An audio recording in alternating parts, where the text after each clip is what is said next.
Alright, so I'm going to be reviewing Vox today, guys. As I usually do, let's go into Spotlight video for Vox and play Vox. Now, some of this will obviously have changed because Vox has changed himself. So let's do that. Let me just pause the music for a second.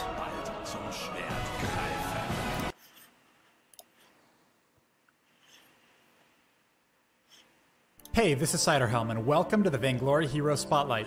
Today we'll be looking at Vox, a perimeter shock trooper who uses sound to strike at his enemies. Vox is a child of two worlds, navigating between technology and the arcane, and between the carefree world of music and the seriousness of circumstance.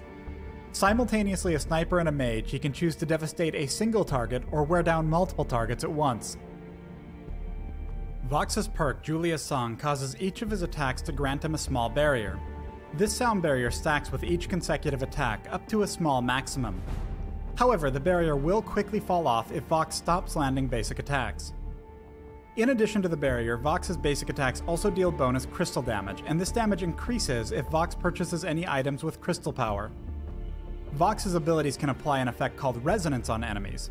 When Vox attacks an enemy with Resonance, the crystal portion of his basic attack also bounces to the nearest enemies, prioritizing any heroes nearby. These attacks also refresh the duration of Resonance on all nearby enemies. The bounces do not count as basic attacks when it comes to items, but they can each grant Barrier, allowing Vox to potentially reach his maximum barrier from a single attack. Resonance cannot be applied to turrets and never increases damage taken by Vox's primary target. Vox's Sonic Zoom ability allows him to dash a short fixed distance in a target direction.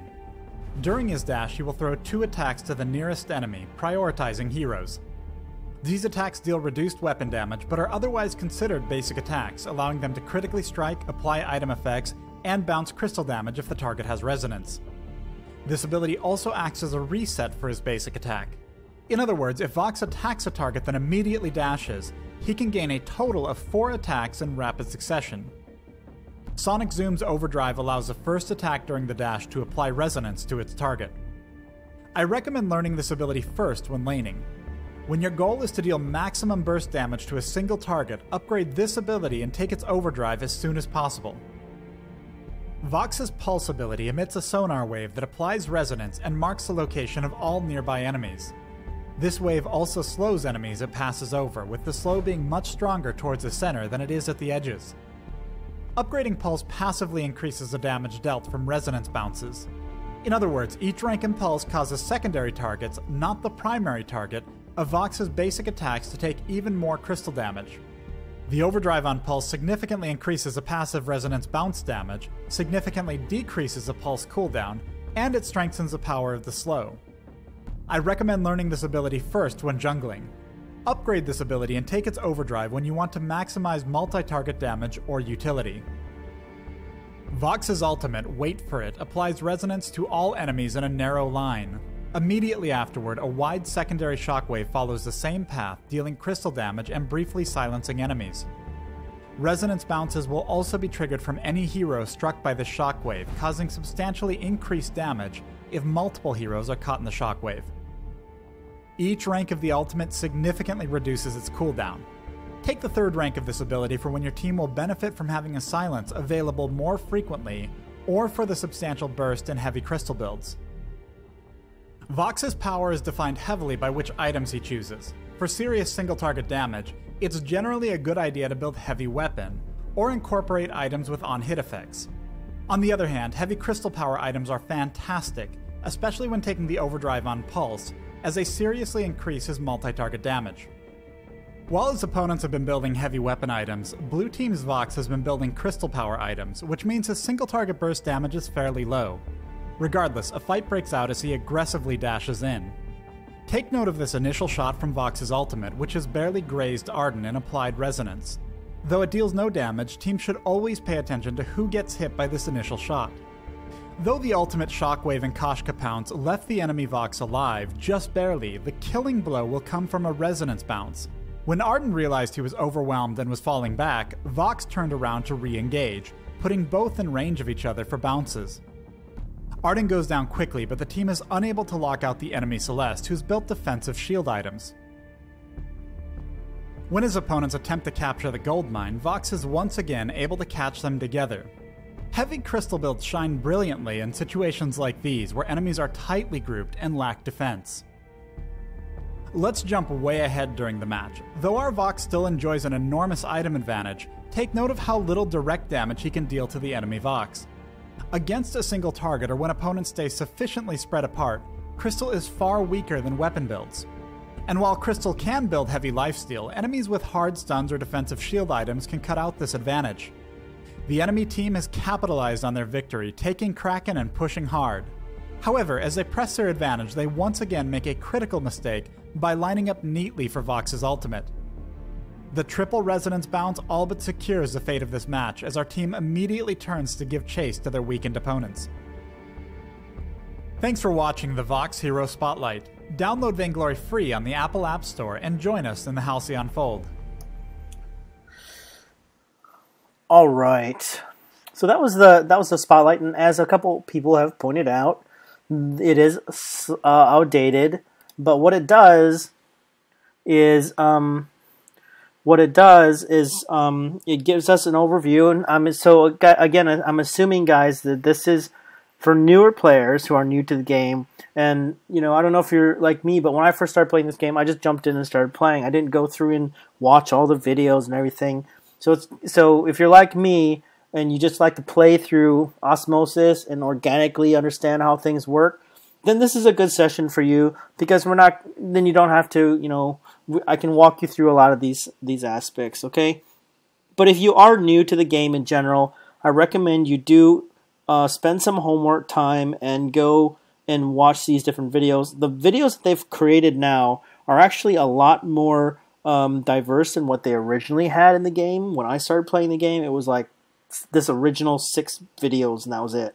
Now they've got all these other things in here, so it's a very good idea for all you guys who are very new just to go straight through, go straight top down basics, top down on the map, top down on the items, top down on the tactics and the spotlights as well, because it gives you a very good idea of overview of everything, and it's in video format and it's very clear, and they have good examples in there. So while the spotlights themselves may not be completely updated for the characters, it gives you an overview of their abilities and lets you judge, hey, is this a type of character I would enjoy playing, and then focus on that. Okay. All right. So with that said, we're going to go ahead and jump into practice mode, and I am going to Vox for you. As I mentioned in chat, I'm going to look at 3 builds today. I'm gonna look at a weapon build, a CP build, a crystal build, and a hybrid burst build, which is probably going to be more applicable for situations where the enemy is diversifying their defense, or you want to do a really good, strong early game push. Okay, so with weapon. Alright, so with weapon, well, let me buy my things here so I can get up in levels. I can show you the level progression. The after party.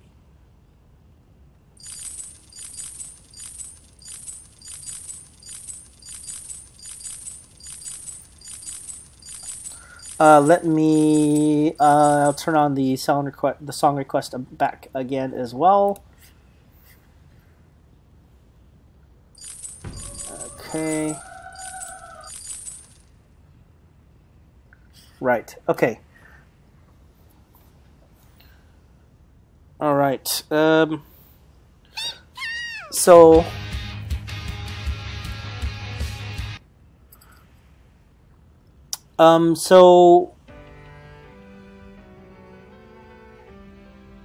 what I'm going to do now is I'm going to talk about the build. So what I like to do with Weapon Box, so I'll start out with Weapon Box here.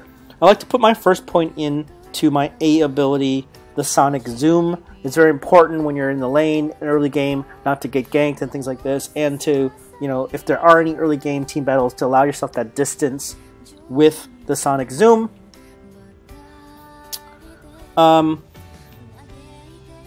What I like to typically do first is I'll go ahead and get Book of Eulogies. Now, keep in mind that it has been nerfed slightly, but what I'm trying to do is I'm trying to get a little bit more sustain, which helps with Vox. So the reason why I don't use Book of Eulogies on a character like Ringo, because typically your kill rate, your minion clear rate is too slow with Ringo. He's very single target, but with Vox, because of his resonance ability, he can clear minions faster, and so having a Book of Eulogies does give you a little bit more health regen in that case.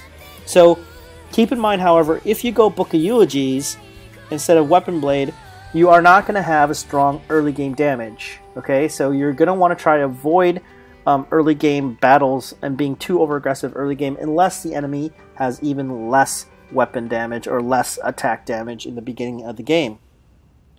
Okay, so you're going to start with Book of Eulogies. I like to go ahead and get a Scout Trap in the beginning. I'll beat them to it. Level progression, I max out my A ability first.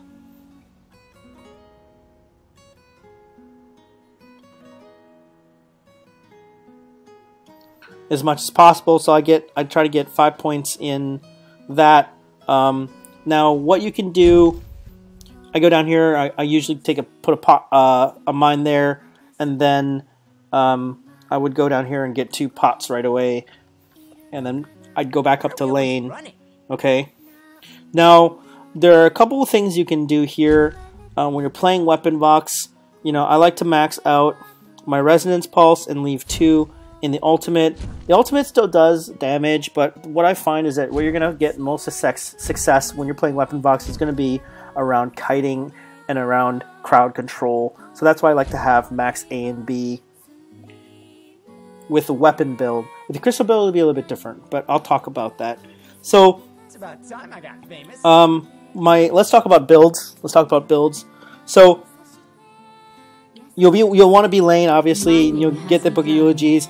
My progression for items, usually I go Barb Needle, and then you'll probably, unless you get a few kills in there and get some extra gold, more likely you're going to have to go Heavy Steel and then build out into Serpent's Mask that way. Sometimes you can go straight into Serpent's Mask, that's fine as well. Nothing but originals.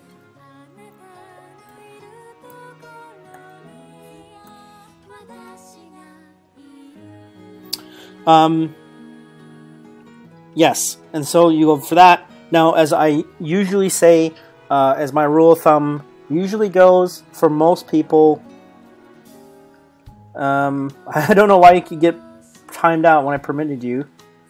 That's weird. I'll just paste the link myself. There we go. Okay. There we go. Okay, so back to this. So after I like to typically do, you can get. I like to get a reflex block in after my first tier 3 item. Now Vox is a particular animal in the sense that his A ability allows him to escape. So in a lot of cases, you don't need to get a reflex block so early.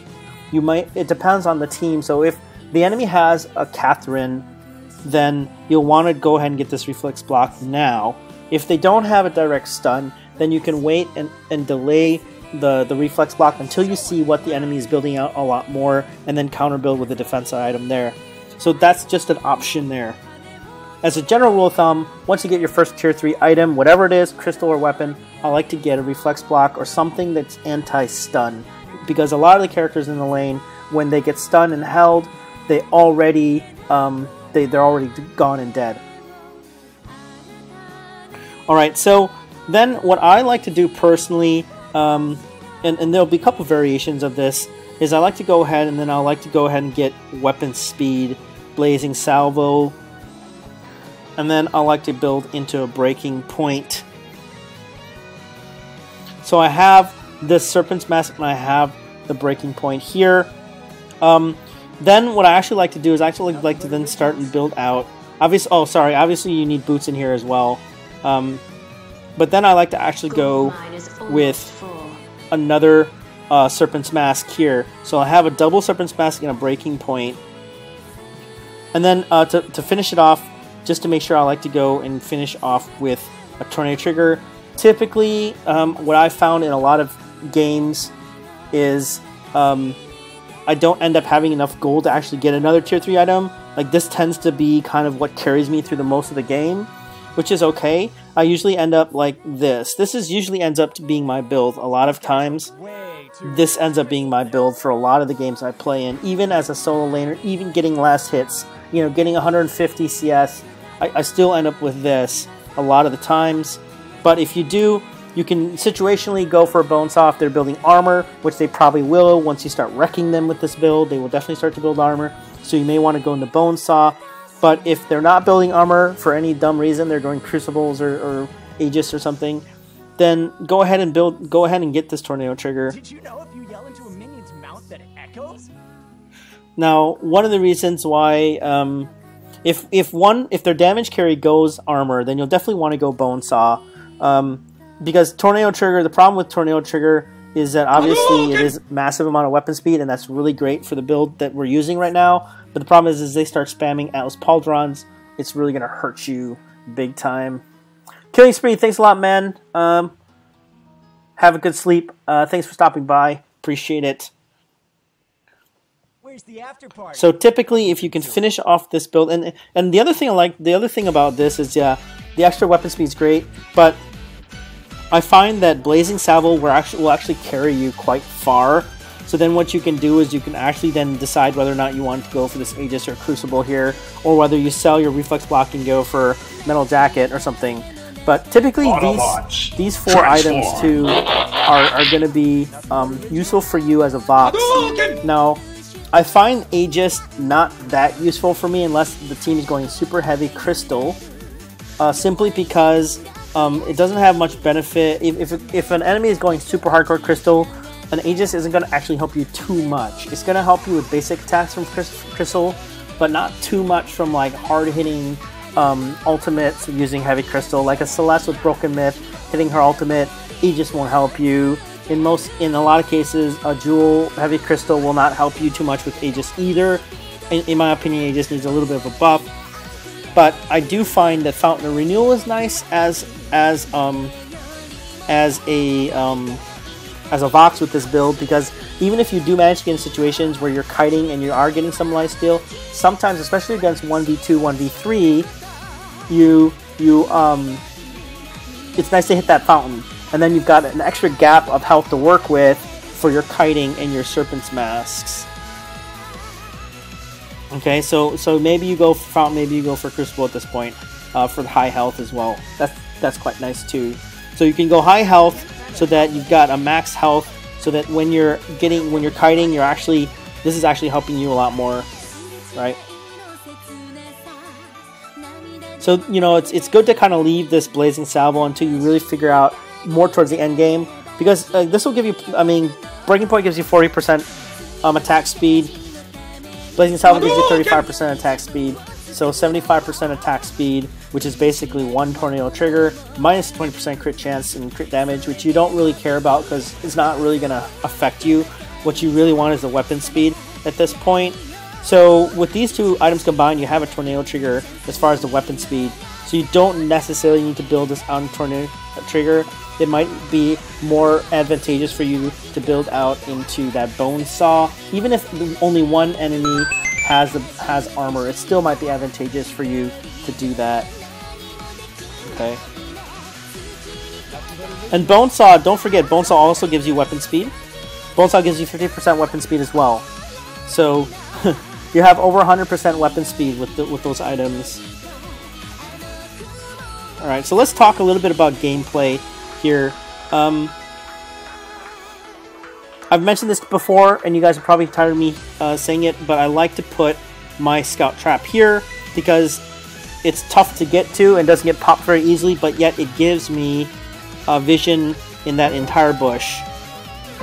Whether the person is crouching here, I can still see them if I have a Scout Trap in that area of the bush. So that's kind of a nice little tip for some of you guys.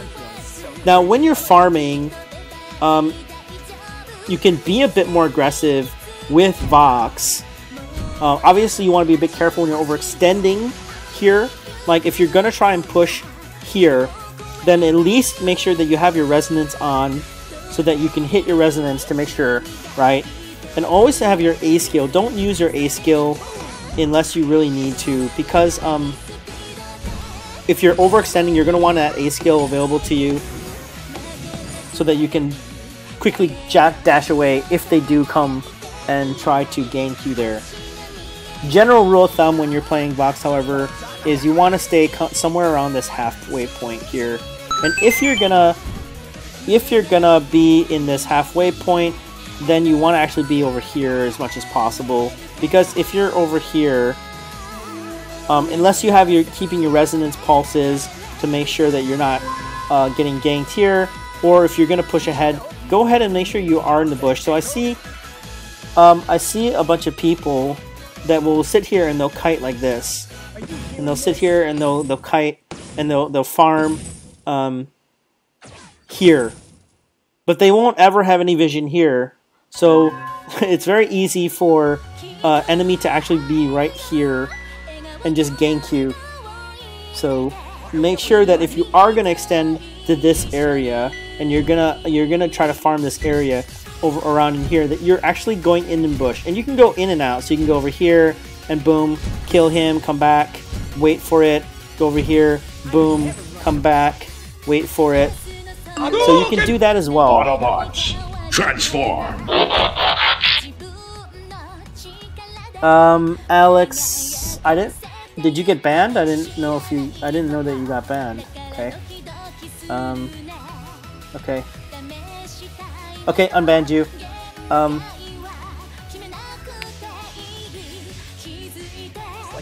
Don't you think the red tree blocks your view when you try to... Well, see, it doesn't matter. It doesn't matter if you do that, because you've got the scout trap here. So this scout trap here will give you vision over this entire bush, so that even if you're here, you're still going to see any enemies coming up to you through here, because you have that scout trap there. And don't forget to use your resonance as a sonar to try to figure out if your enemies are in the bush. So if their question is marked here, then it's just go over here, pop it, and pull back. The resonance has quite a long range, so you can see that as well. Alright, let's talk a little bit about kiting. So it's important for you not to get sucked into battles. So a lot of times what happens, what I see beginner Voxes do, is in team battles, they'll initiate by leaping into the battle, and you only want to do that if you are already far away. So if your teammates, if the enemy is here, and your teammates, your melee characters, are engaging with those teammates there, so if the enemy again is here, and that's quite far away from you, then you may want to consider to initiate with your A skill into the fight.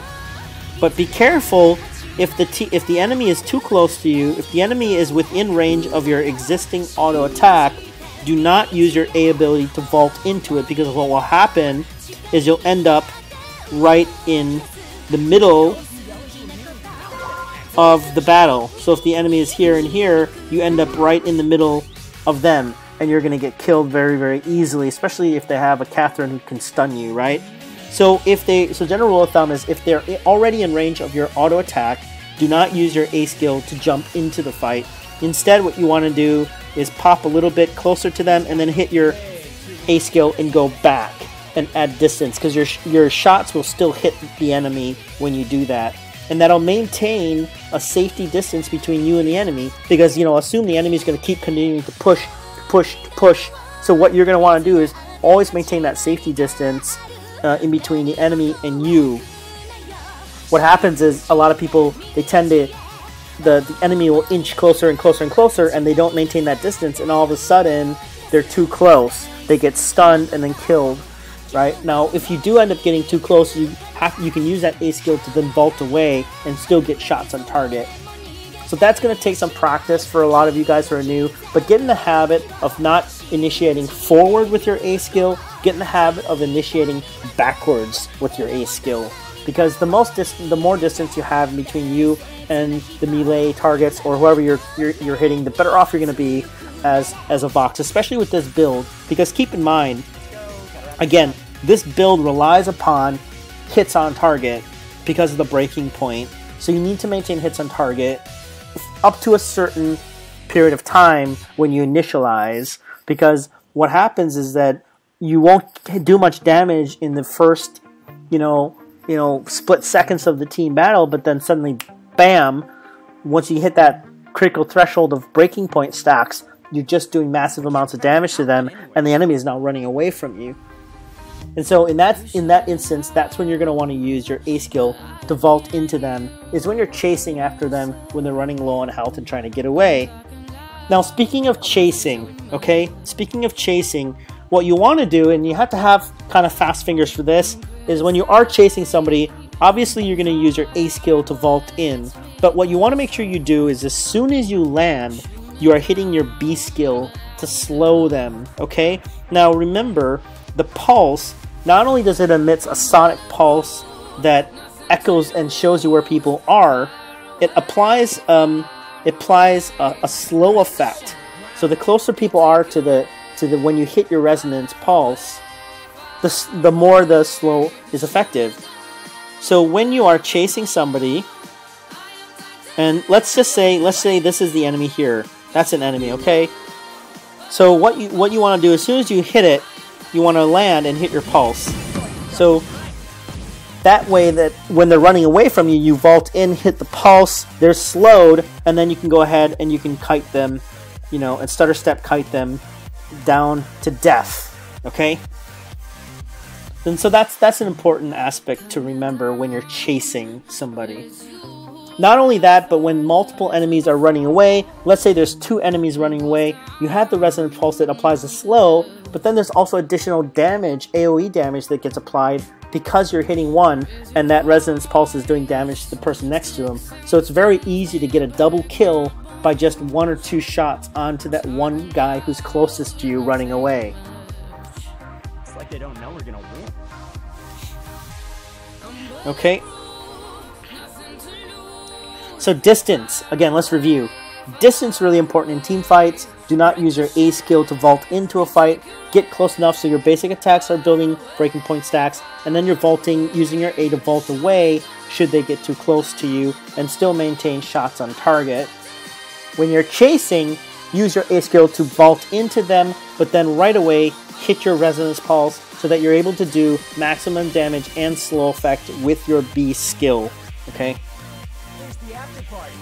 Let's talk about the alt. So the alt with the weapon box is great for 2 things: finishing off people who are low in health and initiating. Now, typically with your ultimate, you want to avoid initiating unless they're in a proper situation. But when it comes to weapon, because your ultimate's not doing a lot of damage compared to CP, you're going to want to actually try to initiate right away. Transform. Okay. Dark Droid XX, welcome to the Autobots. Thanks for that follow. So when you are doing your ultimate, for this, you actually want to initiate this ultimate into the team fight right away. So don't wait to do it like halfway through the fight. So, don't wait for the enemy to get a little bit low in health and then hit your ultimate. When you're playing Weapon Box, hit your ultimate right away. Initiate with it. Once you know where the enemies are, initiate with it so you get that silence effect. And then you can come into the fight right away and you already have, 3 or 4 stacks up before they can even do anything to you because of that silence effect. Okay? So that's an important thing to do. So let's say you're here. Your teammates are here. No, sorry, let's do this. Let's say you're here. Your teammates are here, okay? Autobots, transform. Divine, welcome to the Autobots. Thanks for that follow. So let's say you and your teammates are here, okay? You've just flared the bush here, and you see that there are 2 enemies or 3 enemies here, okay? What you're gonna want to do is you're gonna want to come up here, hit your ultimate, and then come in and hit your resonance and engage that way, okay? Now that's assuming that you have team support and that you have everything on cooldown, okay?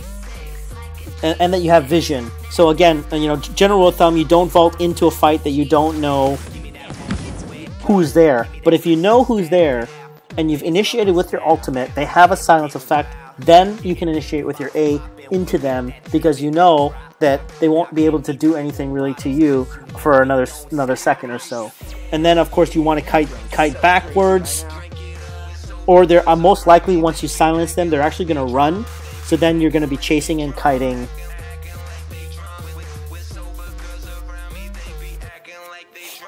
Alright, somebody asked about how do you start the build in which order? Bender, Bobes. So let me just clear off everything again, so I can show you the build path. Alex, as far as show the spots you can jump over their A ability, I'm not going to take time to actually show you guys this. You guys can go ahead and research that through the forums yourself or YouTube videos. I don't have time to actually be doing that kind of stuff. So here, I typically start off Bender Bulbs. I typically start off with Book of Eulogies. I would go ahead and get a Scout Trap, and I'll put the Scout Trap up here in this lane bush. I'll rotate down. I'll get 2 pots. That's typically the beginning of the game. Then what I want to do is I probably build a Barbed Needle here, and then typically a Heavy Steel will come next to finish off the Serpent's Mask. Then what I'm going to want to do is build out Swift Shooter. Then what I want to do is get my Reflex Block. So Occart Reflex Block, just so that I have something for anti-stun. Okay. Then what I'm going to do is I'm going to actually look at building out Swift Shooter, so that not only do I have the lifesteal from Serpent's Mask, but I'm shooting faster, which is helping my Serpent's Mask in team fights. Build out to a Blazing Salvo, and then either a Lucky Strike if I can't go straight into Breaking Point, and then I'll go into Breaking Point here.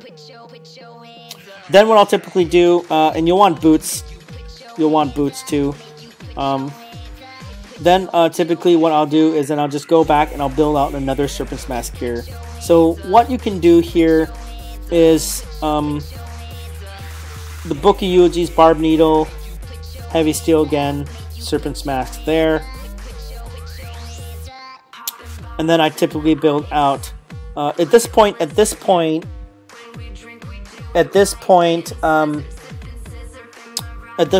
depends on the game. It depends on the game itself. If you are getting pushed back more and you need more defense, then rather than build out more offense, you might look at more defense, Metal Jacket or Fountain or something like this, okay?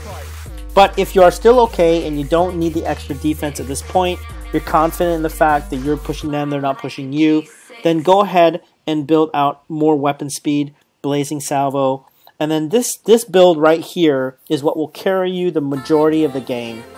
You do not, in my opinion, what you need to figure out before you build out Bonesaw or Tornado Trigger, you need to figure out what the enemy is building. By this point, you're going to be wrecking a lot of face. You're going to be wrecking your enemy pretty hardcore. So they're probably going to go and get Atlas Pauldron. They're probably going to get Metal Jackets. So most likely, majority of the time, you're actually going to go Bonesaw here. And that's a nice thing to have anyways. It's got a plus 50% attack speed, plus 30 weapon power. Keep in mind, you've got plus 40% attack speed with the BP already.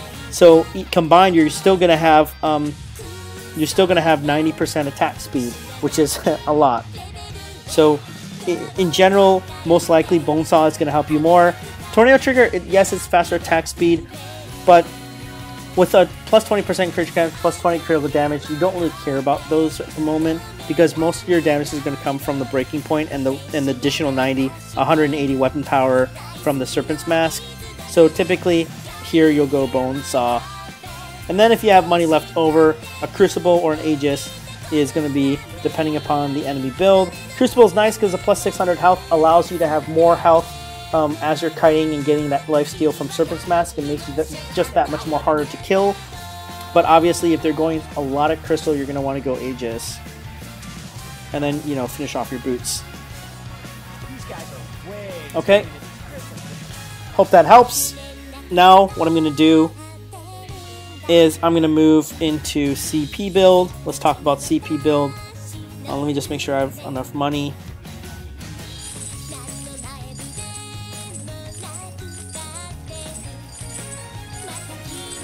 Alright. So for CP build, I go back to kind of the original CP build. I still think it's quite viable now. So you want to start the game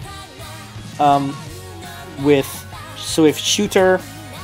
You know, again, grab your scout trap to put in your lane bush, rotate down, grab 2 pots, and that's what'll set you up. That's what'll set you up for that initial, you know, level 1, level 2. Then what I like to do is I'll go and grab a blazing salvo, and I'll start building out my alternating current essentially.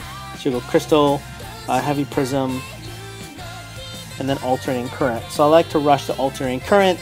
Alternating current is a great item in the beginning if you're going CP, because the way you build it out is actually weapon speed, which means in the first and second levels you're gonna actually be farming faster than your enemy in a lot of cases. So that may give you a slight level advantage, slight gold advantage as well, provided you can CS last hit very, very good.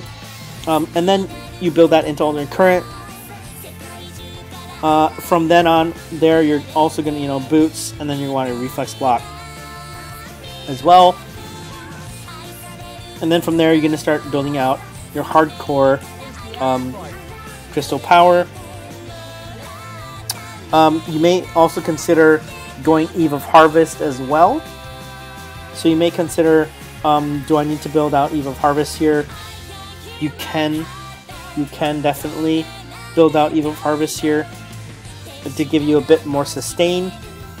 And then you can also, and then from there on, what you really need to then concentrate on is Broken Myth. You're going to want to go Crystal Bit, Piercing Shard, Heavy Prism most likely you'll get first. And this will carry you, this build here will carry you for a bit throughout the middle of the game. Then you start transitioning towards the mid-late game. Then you're going to get that, you're going to have enough gold to finish off the Broken Myth. And this is going to be your core build for a lot of the game here, because any other top tier crystal items are going to cost you a lot of money. Now, if you got that extra money, then definitely go for a Shatter Glass. But if you can't afford it, rather than staying and holding out for that freaking Shatter Glass that you don't know that you're even going to get until the very end of the game, go for the poor man's Shatter Glass, which is Frostburn.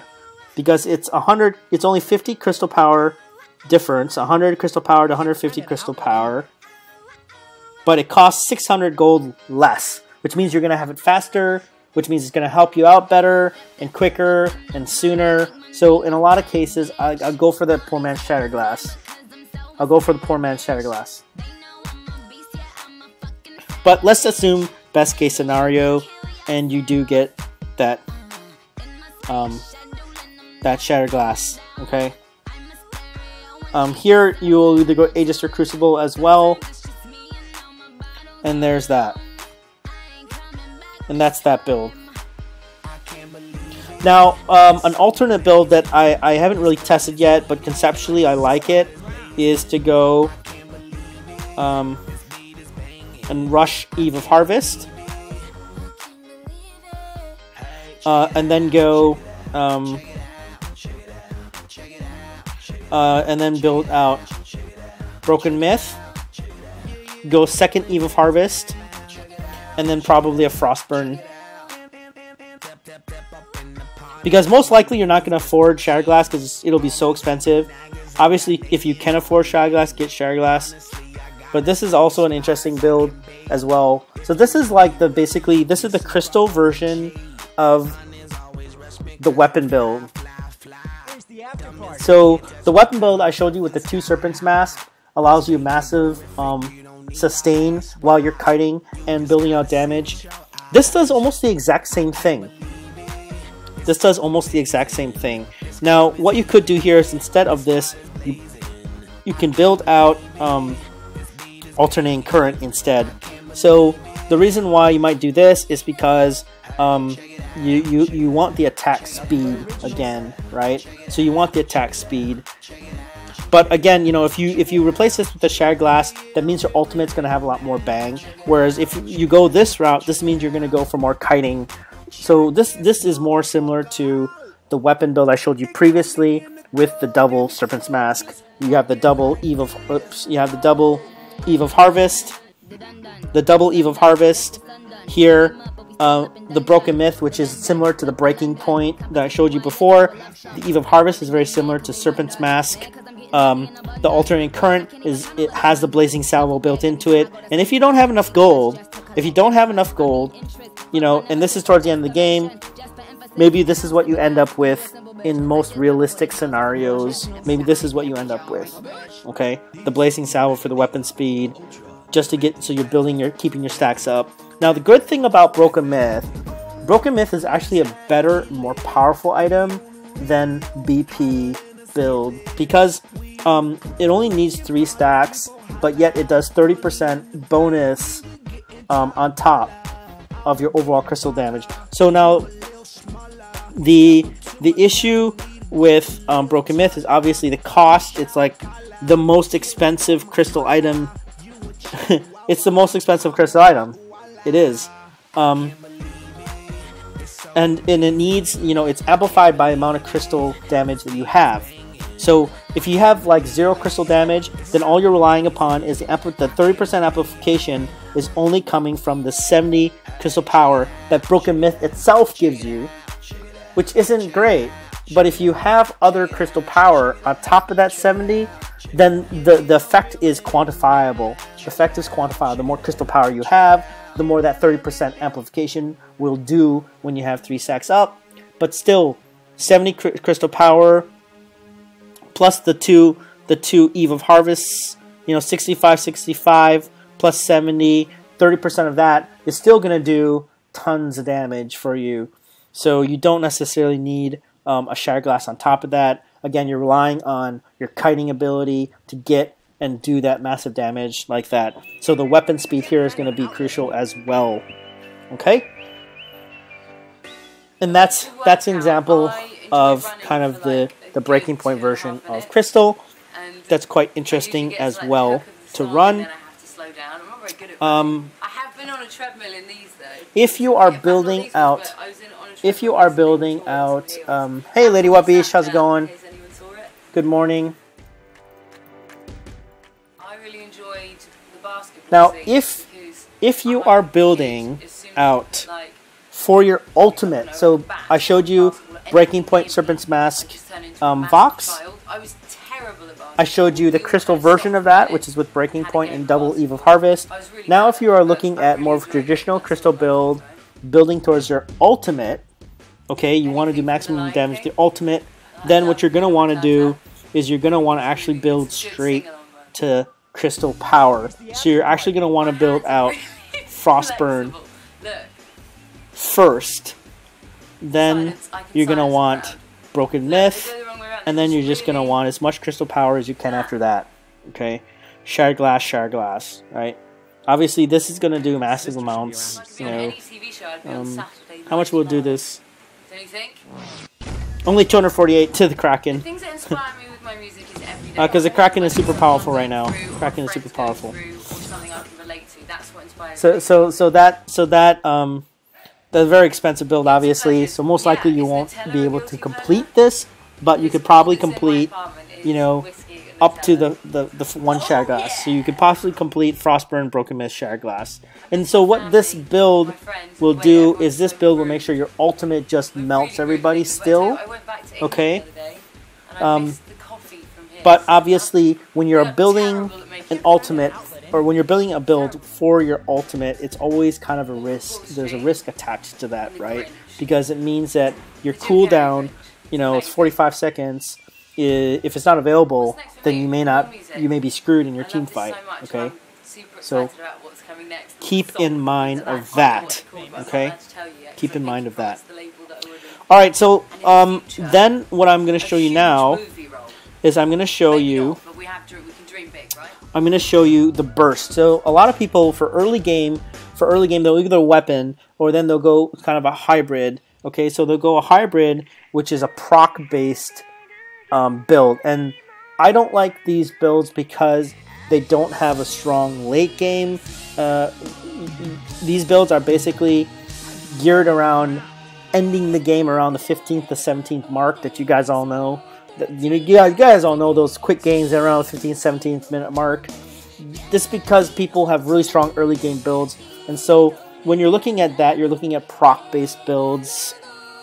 So proc-based builds, you're going to go, you're going to go tension bow, right? So you're going to go build past 6 sins. You're going to go tension bow.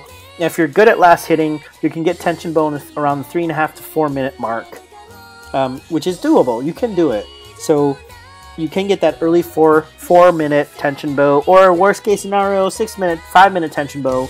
All right, that means you're still going to have a very strong early game, and so you can be very aggressive, and you can do 3-man pushes with your team into the jungle, take away farm, and still, as long as you're doing it when your minions are pushing their turret, you still have an advantage there, and this tension bow is gonna help. And then a lot of people, what they do is they build out the dual pathway to this aftershock. So then the dual aftershock. Now this build comes from an old iteration of Vox where aftershock was broken and Vox was broken, where he was giving a double proc on tension bow, and he was giving aftershock was giving 15% damage scalable, which was massive. So people were running this. It's still interesting for me because what you're talking about is pure burst. You're talking about literally when you hit that A skill, it's just gonna chunk out HP on somebody, right? Arthur Maldo, thanks for that follow. Welcome to the Autobot Army. So what's interesting about this is because all of your damage is front loaded into a burst, that 2 or 3 burst A-shot ability that you're using, what it's going to do is it's going to turn a battle directly into your favor.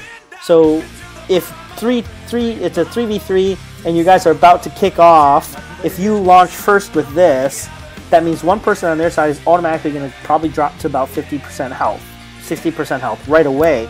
That pushes the momentum of that team battle right into your hands, and you are now pushing them. So it's a good initiation type build where you can just use it, get that person down in health, push in with your teammates. But keep in mind, the problem with this type of build is that the sustainability of the damage later is going to have to be picked up by other items. So you're going to have to figure out how you want to do that from here on out. You could go either way, right? You could go, you could pick up a Sorrow Blade. Sorrow Blade is nice because what happens in the late game is tension bow damage falls off. The Sorrow Blade is there to back you up. If you're gonna go Crystal, obviously, you could go Broken Myth here. You could go Shatter Glass, just pure up Shatter Glass as well. Because the problem with going Broken Myth here is it sounds good in theory, but the problem here is that, again, remember, you need crystal power to amplify 30%. So you have 70% here. You only have 35% plus 35 here. So you only have 105 crystal power. Broken Myth, considering the cost that it incurs, is it really worth it for this? May not be worth it. If you compare that with possibly maybe going a bit more heavy weapon side with a breaking point or a tornado trigger, you might consider, because this is 2,400 gold compared to 3,100 gold, so this may actually be a better buy for you with this hybrid build. You're going a bit more on the weapon side, but these two items this item in particular will fill that pause when your Aftershock is on cooldown proc, when your Tension Bow is on a cooldown proc. Your Sorrow Blade combined with Breaking Point can pick up that damage slack, that damage pause, and then if you survive the battle long enough, your Tension Bow proc, your Aftershock proc is going to come back off of refresh, and you'll have that big burst again. So if you can time it and you understand the timings of your cooldowns of your Aftershock and your Tension Bow, with these two items will help pick up those pauses, and you can still sustain damage. The Sorrow Blade alone will help you sustain that endgame damage in case you were just going to run Tension Blow and Aftershock. Okay? And that's the builds on Vox. I've already covered gameplay strategy with him, positioning, kiting, things like that. So that's going to be it for Vox, unless there are any other questions about Vox.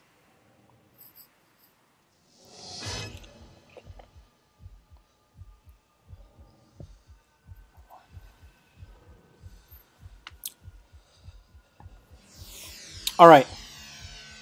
So that's going to finish off Vox. I covered, pure crystal build. I covered pure weapon build. I covered hybrid build and a couple of variations of the first two builds. I covered gameplay tips as well, how you should play Vox. So hopefully that helps you guys when you're playing Vox next time in the Halcyon Fold. And look for this video to be uploaded onto YouTube following the stream.